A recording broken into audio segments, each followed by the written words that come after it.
been linked to child labor and unfair wages. We will dwell upon it in my next slide. Committing to fair labor means ensuring safe conditions, fair wages, and no child or forced labor. Right, this is what I'm facing. We are facing, and we will continuously facing. Consumers demanding to know the origins of the jewelry. In 90B, we've got 30% of our jewelry items we use gemstones. 70% we use fine metals. When we say fine metals, the gold and silver. Of course, the gold we've got several grades, from 9 karat gold, which is the 375, right up to 24 karat, which is the 999. Sometimes we have 99.9, sometimes we have 99.5.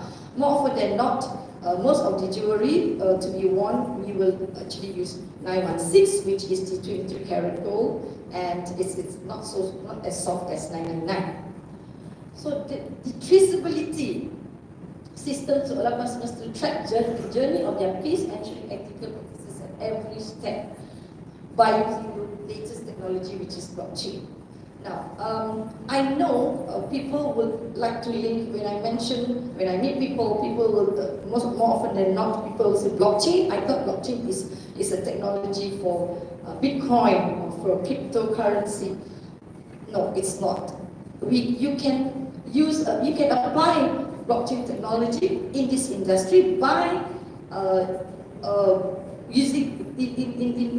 ensuring that we are to ensure the traceability of the jewelry from concept to delivery. We can apply the blockchain technology. I do not like to dwell so much on the blockchain technology because of the fact that my topic is on ESG, balancing beauty and ethics. So I will dwell upon it in my next conference sometime at the end of the year. Right? So we've got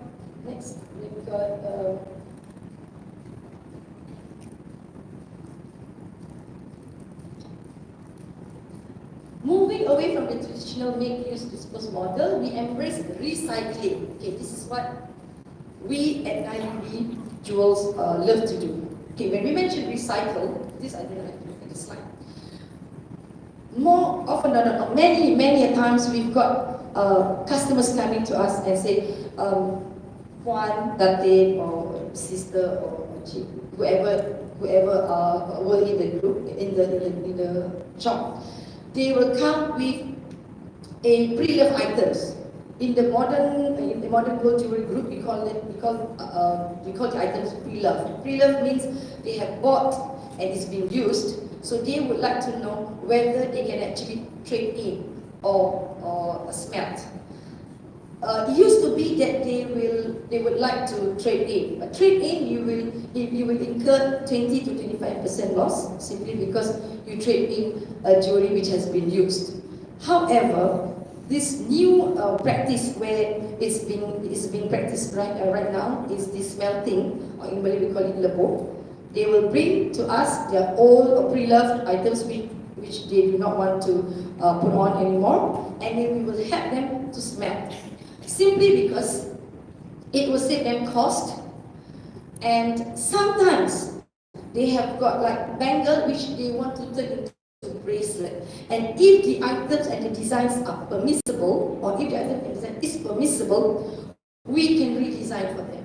For example, if you see during the launch, I've got ladybug's bangle. That ladybug bangle, we do not start from scratch. What happened was my designer just designed the ladybug, and the bangle was used. We used that bangle to actually from an old item. We cut it left and right, and we place the ladybug onto it. So it's sustainable. So you don't have to incur loss in the smelting process. You don't have to. Sometimes, especially when it comes to trade-in, you lose about 20 to 25%. So if you redesign your old items, old jewelry, so you save, and if you don't smelt the whole 20 grams or 100 grams of gold, you are reducing the pollution. Hence the ESG practice that we have in individuals. So embracing recycling, that's the one that we used to practice. Repurposing. Sometimes we've got like a bracelet which is 17 cm, and this is a handloom from the grandmother. So a customer will walk in and say, I would like to give this to my daughter, but she's only 14 years old and her size is only 13 cm. So we repurpose it. So the bracelet from the grandmother to the daughter and now to the grandchild. So you don't lose the design. It's just that you shorten it. And we will advise to keep the balance just in case the child grows up and the child grows up and she wants to she puts on weight or she becomes bigger. You can fix it back, right? So it's repurposing and reusing. When you reusing materials means you don't have to add more gold. Therefore, you do not have to smelt. So you reduce the waste and of course the environmental impact. So beauty must not mean our planet is destroyed. You don't have to. Our planet should not be destroyed and must not be destroyed. So beauty must also not mean our ethics is forgotten. Right? By prioritizing both beauty and ethics, the jewelry industry can pave the way for a brighter, more sustainable future. Before I say thank you, I would like to share an experience which we have had a few days back, where we've got a customer who came to us with 200 grams of 999 gold, which was passed from the grandfather 30 years ago, when it was only 30 ringgit per gram. Can you imagine if it's like 200 grams now? Can anyone here tell me how much of 999 gold per gram now is? Anyone? If you can tell me, I can give 200 ringgit off my gold. Anybody can tell except my staff. So you can Google 297 for 999. And she asked price or retail price.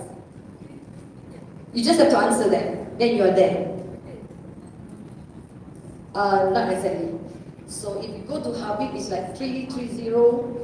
So then they will sell like 310, 4999. 297 it is for 916, yes. So I mentioned specifically 999. So can you imagine 200 grams of 999 bought at 30 ringgit 20 years ago? You can calculate. So she asked me, what am I going to do with this? Because it's from my grandfather.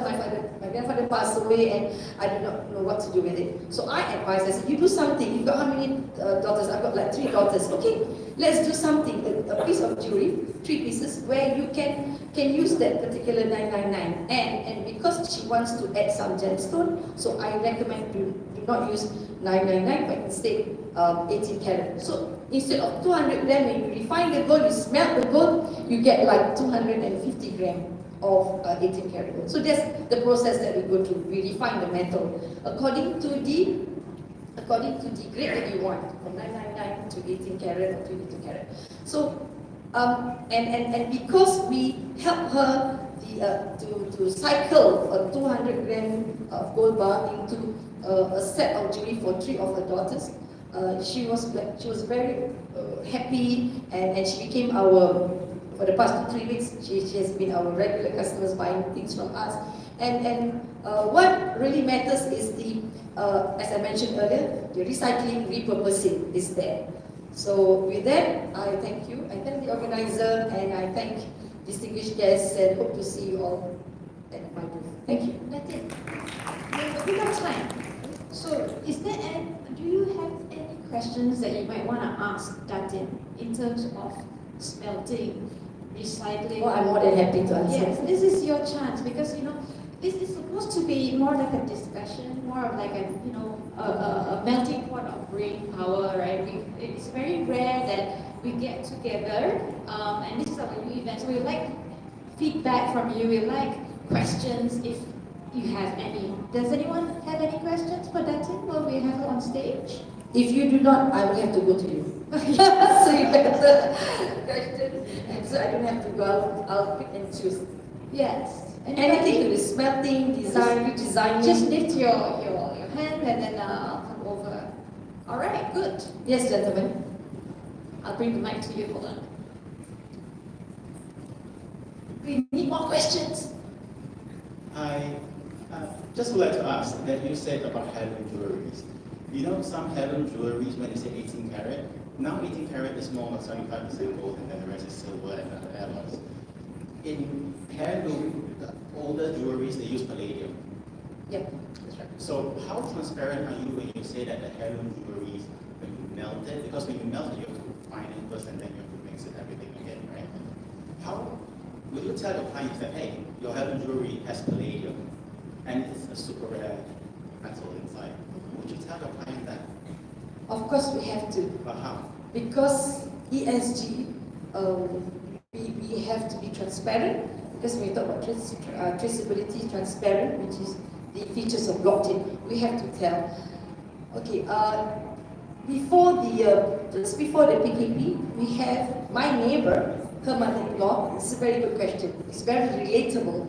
Her mother-in-law passed away, leaving like almost 2 million so-called worth of heirloom, which she believed, and the mother-in-law has been telling her, this is from your grandmother, from Baba Nona, whatever you call it. And when it came to us, we did we assessed it, and I would say 70% were what she, the late mother-in-law, claimed to be. The other 30%, it's palladium and some, which is not reasonable, and palladium hasn't got the value as much as 91622 carat, or I would say fine metals of yellow gold. Okay, gold, if you notice when you go to my book later, gold has, natural gold 999 is yellow in color, it's bright yellow. So when you make it into 916, which is the 22 carat, you are actually adding alloy to it. Hence the 91.6 of yellow gold and the remaining being alloy to make it soft. And it's acceptable in our region, Malaysia, Singapore, and other. We do, and especially Chinese, the Chinese when they came to me, they always want 999.9. Alright? For whatever reason, maybe you can, if somebody asks a question, I can tell. Since you don't ask that question, I will reserve the comment on that. So we have to be transparent to tell them this heirloom is not gold, or it's just palladium, which do not have resale value. But I believe, especially from Turkey, that it is not definitely, it's most 90% they are palladium. But because the gemstone, for example, is emerald or jade, that jade, surprisingly, the jade was set in this palladium, and the palladium there wasn't any value to it. But that jade, can anyone here guess what was the value when we assessed the jade that was given to me to assess? Anyone make a guess? It's more than 1 million. The jade. We assessed it was 2 million. The jade alone. Palladium is out. So of course it makes them happy. So it depends on the heirloom pieces or items. If you come and get us assessed, it's free. Assessment is free. But if you want us to really find out the grade of the metal, we need to really smelt it. Then we know. Then when we smelt, we know whether that particular item is 18 karat, silver, alloy, or whatever it is. I hope that answers your question. Transparent. I think I'm sure they're happy. And one more question. Oh no, I'm so sorry. Okay, no problem. I myself am I'm a graduate geologist. So I would like to ask, when you talk about ethical mining of gemstones, especially colored stones, how? Because the world is trying to fight on this ethical mining of colored stones. Diamond, yes, because it's a controlled market by DBS and so on and so on, big people. But colored stones, it's rare, and it's found in very third world country, let's say Sri Lanka. Now it's going bankrupt, you see. And the upcoming rubies are from Mozambique. And yes, they are controlled by big companies like Fields and stuff like that. But when you talk about ethical mining, how are us as Malaysians in a small country like this compared to the whole world? How do we source ethical mining? How do you want to control this?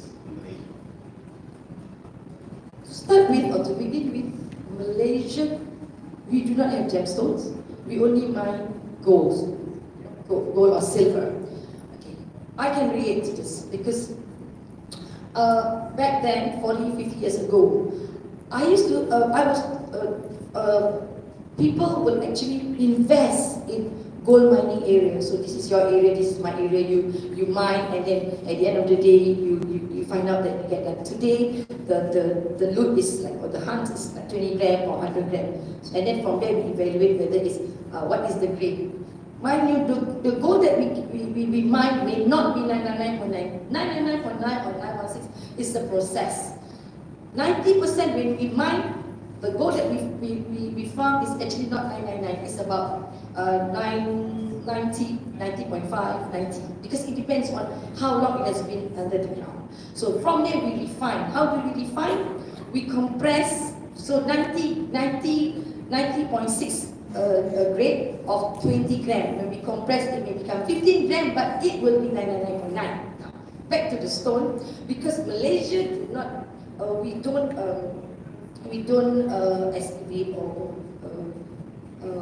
find. We don't have gems. Back, of course, like when you mentioned Mozambique and all that, we can see in the television. Definitely, it's not unethical. Hence, it's SDG and ESG. So we would like them to adapt this particular principle, ESG, so that they can apply this ESG, try to be ethical to the miners of the particular stone or gemstones, or whatever you call it.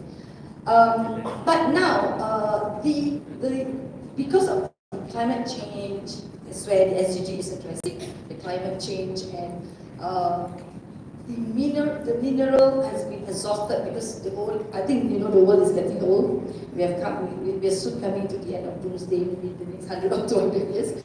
So the supply of gemstones are reducing. Now, if anyone here can answer this question, why is the price of gold increasing? Right? Is it because why 20 years ago it was 30 ringgit and now it's 310? Can anyone here answer why the price of gold is now very expensive? I'm going to give a clue. It's about the demand and supply. Anyone know the answer? What? We've got somebody in the hat knowing the answer. Is that right? Where? Yes. Yes. Yes. More people want it, but less resources. Oh, lovely! Yeah, Good. more Yes, people- on point. more people Correct. want it, yeah. Yes. Okay. What the gold that we have now circulating in this world, the amount of gold remains the same, but the demand, more people are wanting to invest and keep and save gold as opposed to cash. So when more people are wanting to have gold, that pushes the price of the gold. So that's you're right, because the supply of gold is decreasing, or it will never go because it is exhausted. Hence, the miners are suffering.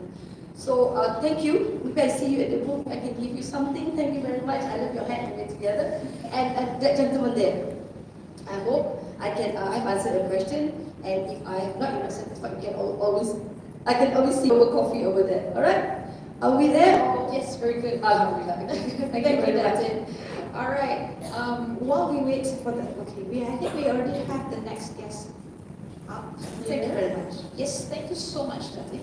All right, we have the next topic, which is about empowering local textile and accessories manufacturing investments.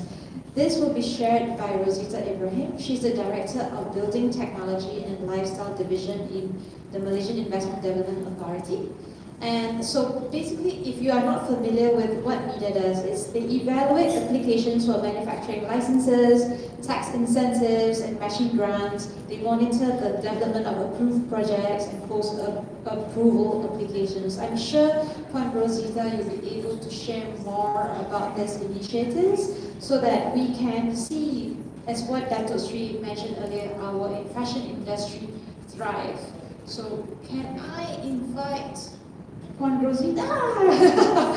Okay, thank you. You may take the stage.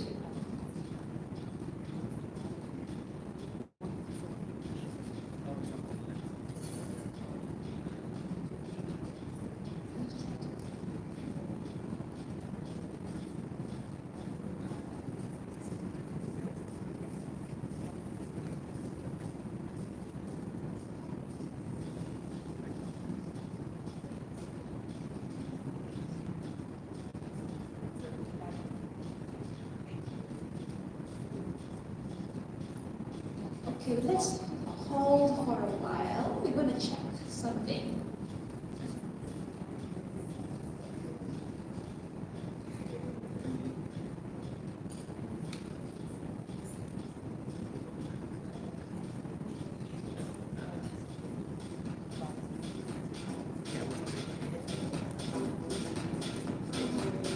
We'll have a little 2-minute break while we assess the slides. Right, hold on, yeah.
Okay, for Rosita, we'll take to the stage.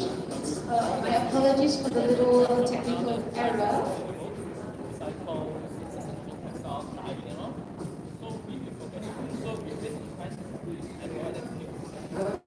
Assalamualaikum, good morning. My name is Rosita. Actually, when I received the invitation, I was made to understand that some of you, maybe you are retailers, but maybe some of you also manufacturing companies, yeah? Like I think just now, is from the manufacturing company for jewellery. She maybe has not registered with MIDA, so I think the purpose of this briefing actually to introduce MIDA and also what we can offer to company. Yeah? Okay, as I think our MC already explained, MIDA, we are actually a promotional agency. Yeah, we promote investment from local and foreign companies. We focus on manufacturing and also selected services. Yeah, when we talk about selected services, maybe retail is not under us, but certain industry, for example, hotel, we promote hotel, hospital, education, oil and gas, ICT. These are among a few selected services under MIDA. But when we talk about manufacturing, we cover all type of manufacturing, and we have 7 industries under MIDA. MIDA is under the Ministry of Investment, Trade and Industry. So under my division, which is Building Technology and Lifestyle Division, when we talk about building technology, of course, I think all of you here is not related to building technology. Building technology, we talk about cement, glass, building material. So, but lifestyle, under lifestyle section, we covered, I think, most of your product or activity here. It can be jewellery, it can be garment, fabric, yarn, handbag, all the other, I think, related to you. Okay, the function of MIDA, because sorry, I have the problem with my slide. Is it okay now? Your assistant went to get his laptop because his assistant cannot play. Oh, it's too big. So what is the solution? Should I? You may carry on while he comes back, or would you like to pause for a while?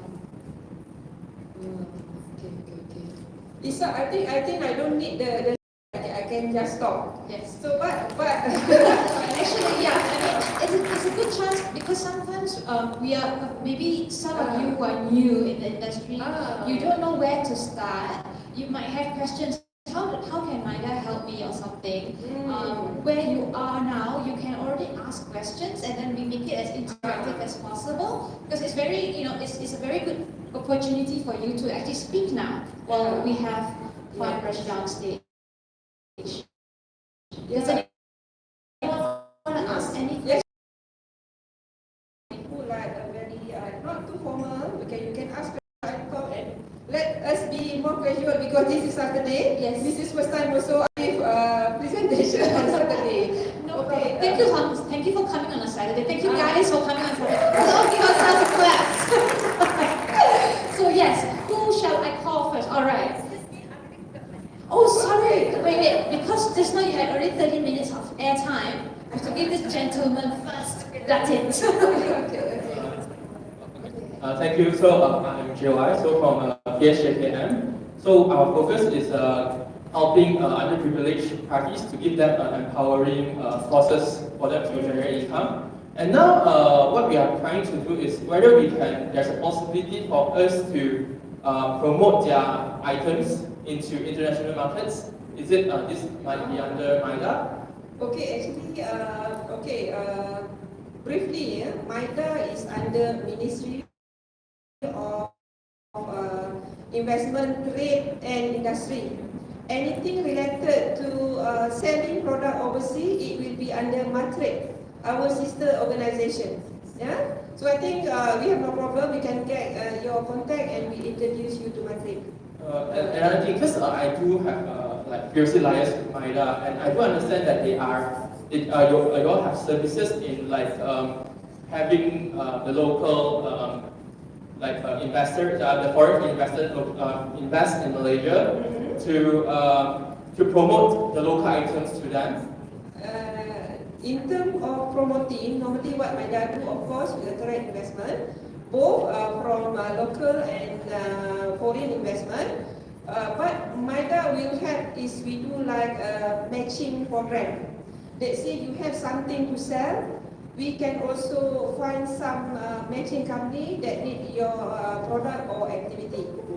So it's like finding, like a marriage. So let's say you are interested to selling this thing. If there any company registered with us, they are looking for a similar thing that you have, so we will match you. We will arrange for some meeting for you and with the potential customer. Okay, thank you very much. And last question. Okay. Is it possible, in this case, how can we leverage on MIDA's platform?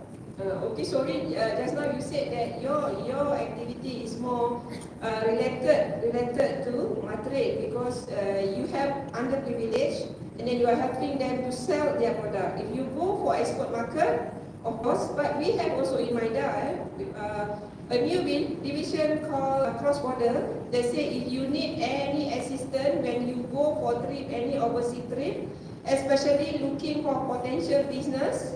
It's not for the traveling, the holiday. It's for the business. Maybe you want to go and see your customer. The arrangement and the facilitation can be helped by assisted by MIDA. MIDA also we have 21 office overseas. We have 3 office in China. Yeah, China. 2 office in Japan, 3 office in US, and we have 5 office in Europe. The other in Singapore also we have. In Turkey also, in Istanbul we have. So we have 21 office overseas. I think, of course, normally with MIDA, okay, because everybody here is different, needs and requests. Normally what we always do, you know, if you have any inquiry or any interesting project to discuss, you always contact us, email us, and we schedule a meeting. Yeah, so we understand your individual request or business model. Yeah. Thank you. Okay. Thank you. Thank you. We have one question from Datin. Your turn, Datin. Hello. Fortunately or unfortunately, he has covered 75% of the questions that I wanted to ask. Okay. Well, it's just, but probably the 30% would be my curiosity on this particular segment. You've got like, I'm interested in the lifestyle division. So you're director of the lifestyle division, Okay. but for MIDA. Okay. So, and you mentioned just now that maybe for industry like Nailibi, which is local grown, local made jewelry. So how do we benefit from that? Because we're in the lifestyle division, I can still stay in my area there. Okay. Actually, sorry, I have a problem with my slide. It's too big. But if you see my slide, I already explained okay,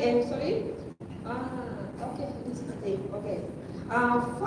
Four major function of MIDA. Yeah. First, we do promotion. Okay, we encourage. Like Datin, I think we can categorize you as manufacturing company because you manufacture. Yeah. Okay. You I take you for example because you sit in front. So easy for me to give example. So Datin here, you are manufactured with MIDA because it's provided by MIDA. For example, recently, it is really fresh from oven. This month they announced there is a new grant from MIDA. They say you want to buy software for your jewellery design. For example, I'm not a technical person, so there is some assistance from government. Yeah, it's often mostly for local company. When we talk about local company, the company must be 60% owned by Malaysia.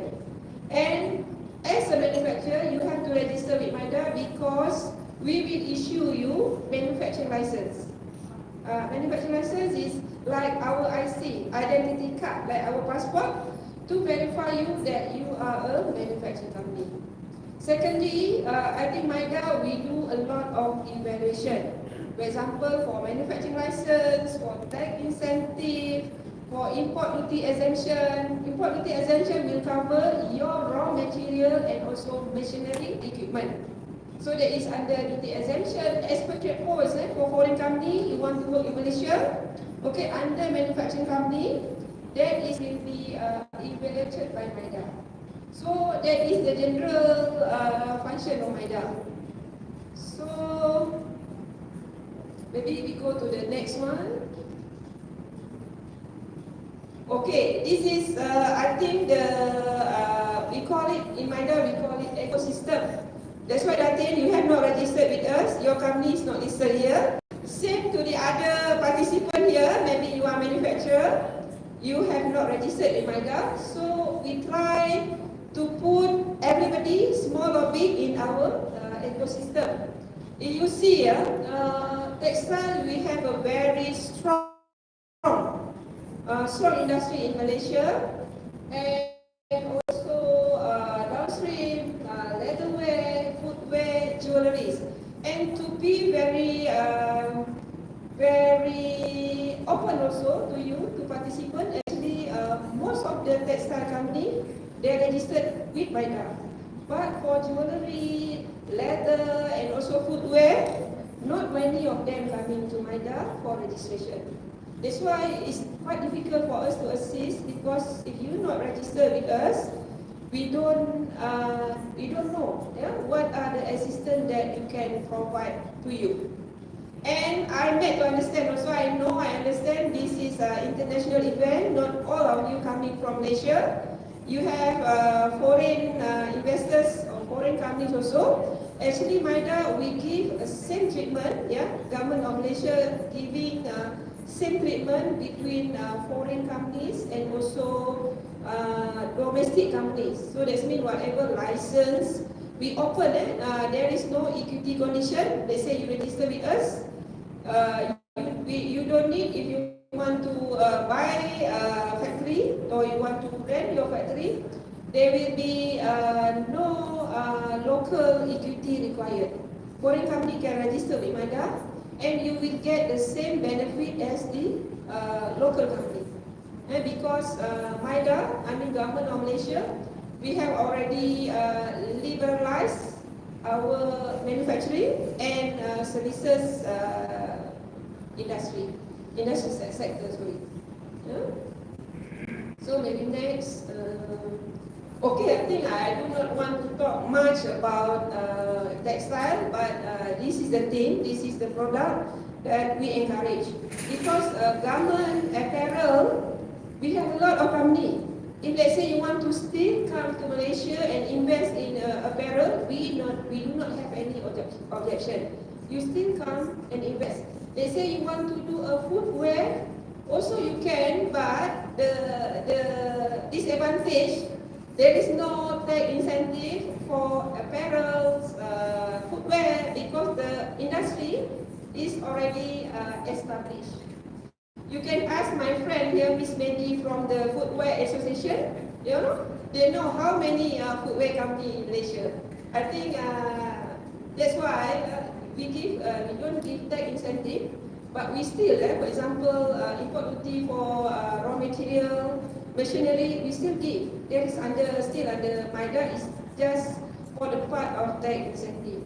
But for the textile, we encourage company to do the upstream.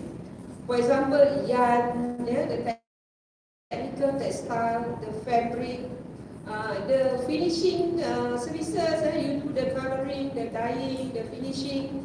That one, the activity that we still encourage. Next, please. Okay, about the incentive, I think the same thing. The one highlighted in blue is the product and activity. They say you come and invest, we still give tax incentive.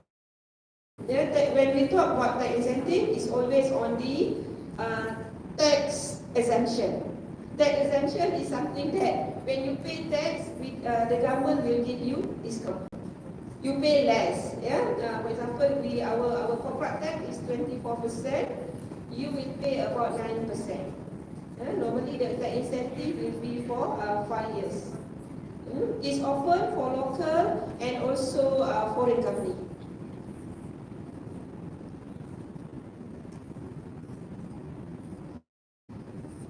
So that's why I just show you the tax incentive, but of course we cannot go into detail because some company you are new, some company you are an existing company, so we give treatment different from new and existing company.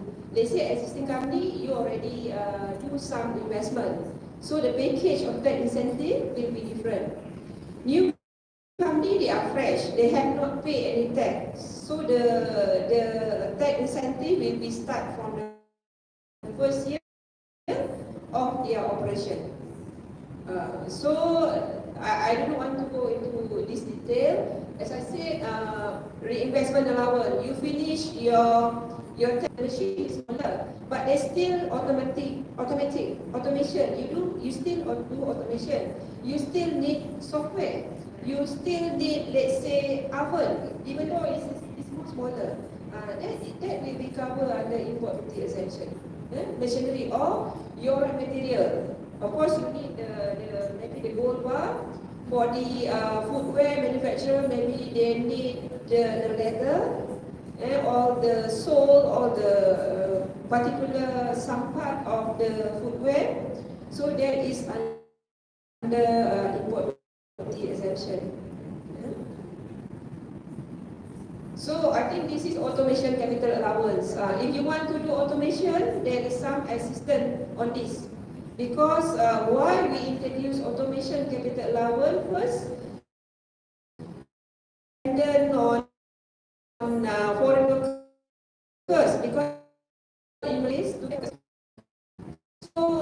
one of the solutions is for you to go for automation and want to increase productivity of companies, manufacturers and local investors.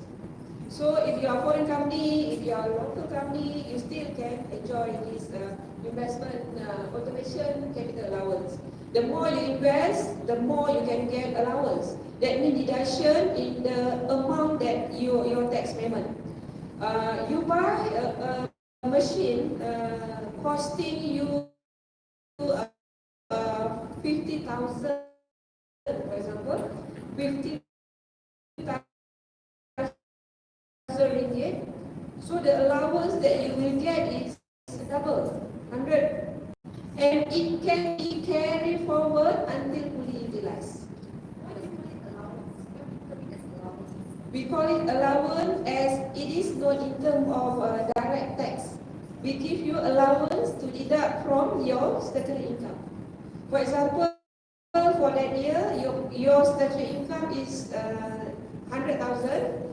You got the allowance 100,000. You don't have to pay tax because your chargeable income will be zero. So allowance is you cannot see it, you cannot touch the money, but the allowance will be deducted from your tax payment. It's like us, yeah. The personal we pay for insurance, yeah. So there is a deduction from our tax payment. So how is work in simple words. Yeah. Maybe next.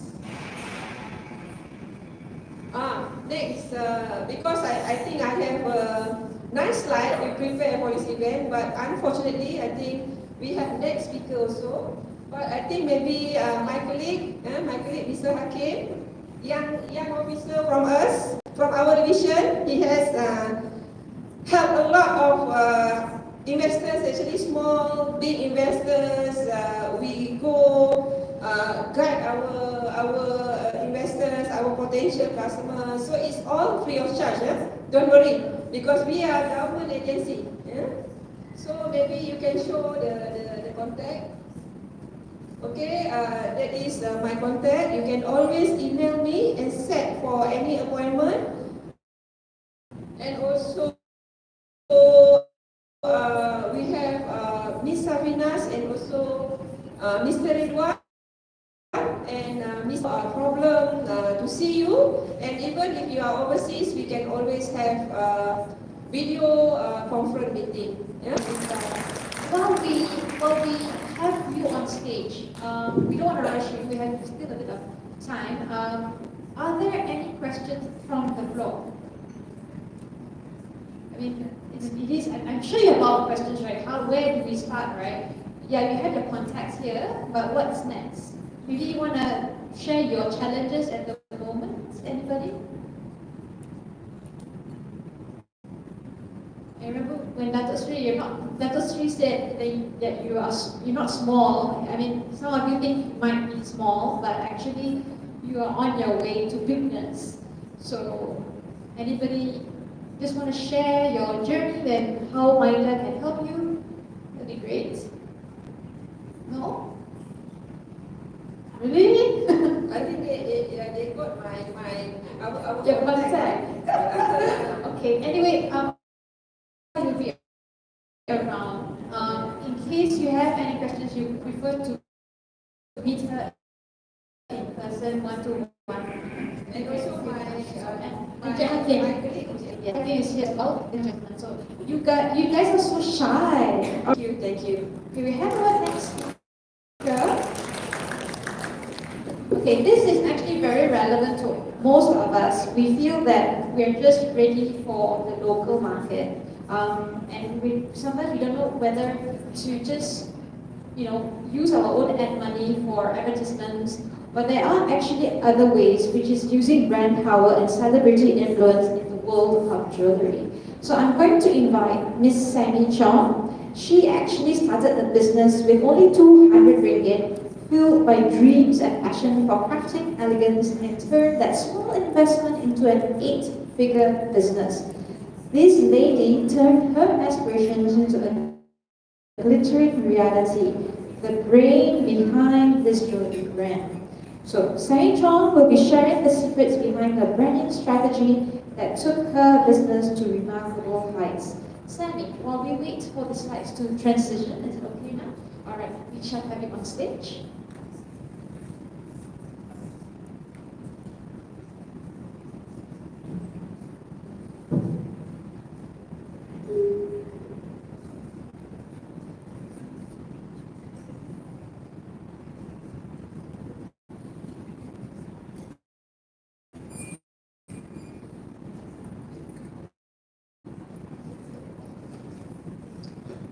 Have you ever imagined the brand that you started from scratch could one day be worn by many celebrities as well?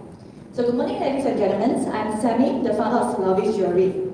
Today, I'm very grateful that I'm able to have an opportunity to share with you all the one secrets behind our brand building. So just a quick check. How many of you here are actually having your own brands or plan to have it one day? Raise your hand. So there are a few hands in the room. So do you agree that building brands is not easy? Building brands need a lot of resources, need a lot of time and patience, right? So just a little bit about myself. I started my business when I was in my uni time and with just 200 ringgit as my startup capital because that was all the money that I have at the time. So with an extremely limited resources on hand, I can only learn to be resourceful. Throughout the journey, there are a lot of challenges, a lot of self-doubt, and I keep finding a way on how to making other people remember our brands. I've tried a lot of things, and I have failed many as well. And finally, I found the right formula for my brands, and that's where magic happened. Our brand has become the highest number of followers on shopping mall. We are serving as very strong as top 3 best-selling fashion jewelry brands on Shopping Mall and Zalora as well, just right after Pandora and Swarovski. We have nearly 500,000 of combined followers on social media today. We are also collaborating with brands that I can only dream of back then. So how I can make it here? It's all started with finding our brand positioning in the market. So finding a brand positioning. So for our brand positioning sounds very simple, right? But it took me years to actually discover it. But guess what? Once we discover our brand positioning and we shout it loud to the market consistently, and that's how people can start remember us. By combining with the right brand strategies, you can start seeing your sales coming in and your business start growing. So today I'm going to share with you about our brand building secrets, and all you need to remember is only one word, which is leveraging. Leveraging can be in many forms and in many ways. So for example, today you would like to start e-commerce business and you do not have traffic at first to your official website, and let's say you do not have enough money to buy traffic as well. So you don't focus on building your own official website. Instead, you can leveraging on the one who have the highest traffic in the market, like for example, Shopee, Lazada. You leveraging on their resources, you show their customer your brand existence, and then you can start building your sales and also your social proof there first. And then also like once you have more bullets in your wallet, then only you'll start building your own official website. So this is called leveraging. Leveraging is a very powerful word and tools for many startups with limited resources. So what I would like to share with you all today is leveraging on the influence power of celebrity. So how many of you think to get a social media tag from Hong Kong celebrities are very expensive? Raise your hand. Like how much would you like to guess the price? 10,000? 30,000. So all these are very normal pricing. We also have quite a number of local celebrities tagged us on social media as well. And guess what? All these are actually free. We just need to deliver our products to them. But of course, they are not taking all brands for free as well. However, this is definitely a strategy that whoever are building brands, is a strategy that for you is worth trying. Just reach out to them. So why celebrity? Once a celebrity posted our brands on their social media, you are not just only tapping into their followers. You can also reshare the post to your social media. So just imagine if one day a new customer just bump into your advertisement on Facebook, Instagram. They do not know who you are. So they click into your profile. All this tagging can serve as a very powerful social proof. So when a customer are choosing between brand A or brand B and with a similar pricing and design. So with the brand with celebrity endorsement will usually wins because there is something for the consumers to brag about or they feel proud to wear, like that celebrity is also wearing this brand or this design. So I believe last month, most of you have definitely also noticed a movie launch that has been dominate your whole social media. It's a pink color one. Do you know what brand is that? Yeah, Barbie. So the first Barbie jewelry collection in Malaysia from us, Jewellery Jewellery. So this is definitely a very proud and also successful project. We launched a collection together with the movie. We have most of the famous faces to tag us on social media, all within the same day. So in that one day, we have reached more than millions of followers to see the launch.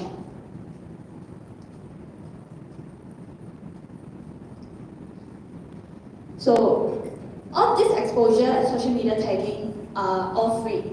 So what we do, we are purely just leveraging on the market hype, on the trend, and also the celebrities' power. Imagine starting a business with only 200 ringgit on hand, and it has now turned into 8 figures revenue business. So this is me. This is a real story, short story. So once again, I'm Sammy. If I can do it, I believe everyone in the room can do it as well. So remember the keywords of today: leveraging and grow your business and brand. Thank you. Sammy, I got a question for you. You not escape yet. Okay, you said you started off your business with 300 ringgit. 200 ringgit? What did you spend it on? That was 9 years back, so I remember very clearly I spent it on first buying domain, and then I built my website. Back then, we don't have Shopify, all these things, so we started from scratch and try to attend as many classes for free as well to pick up the knowledge. Then just buy 1, 2 items, start selling, then money, then we start growing. And I really, throughout the journeys, I utilize a lot of the words that I shared today, leveraging. Yeah. Thank you, Sammy. Anybody else want to ask any questions? Tara?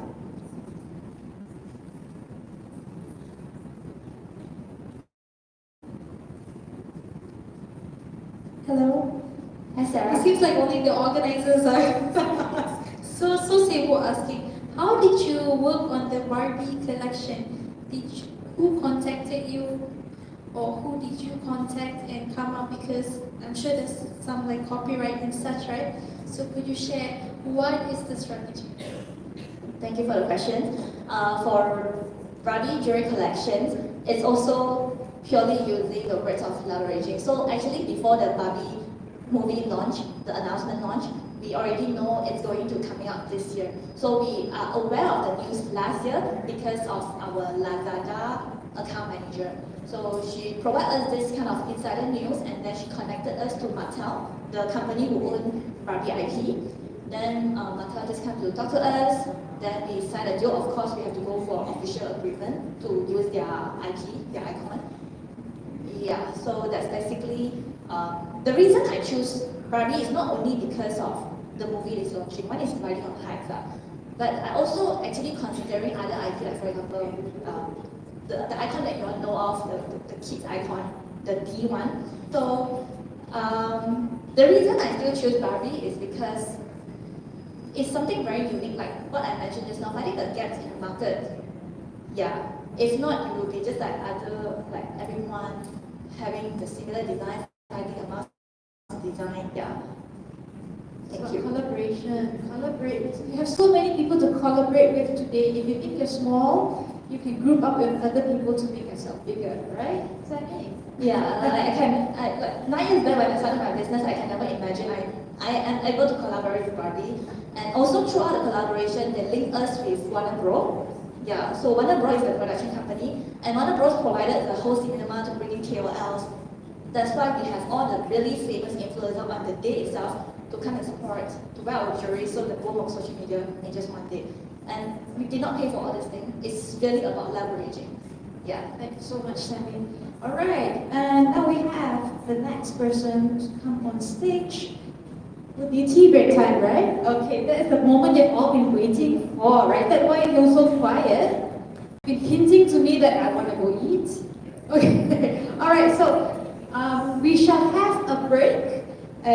We will come back in about 15 minutes. So enjoy your refreshments outside, network, and make your business deals, all right? See you then.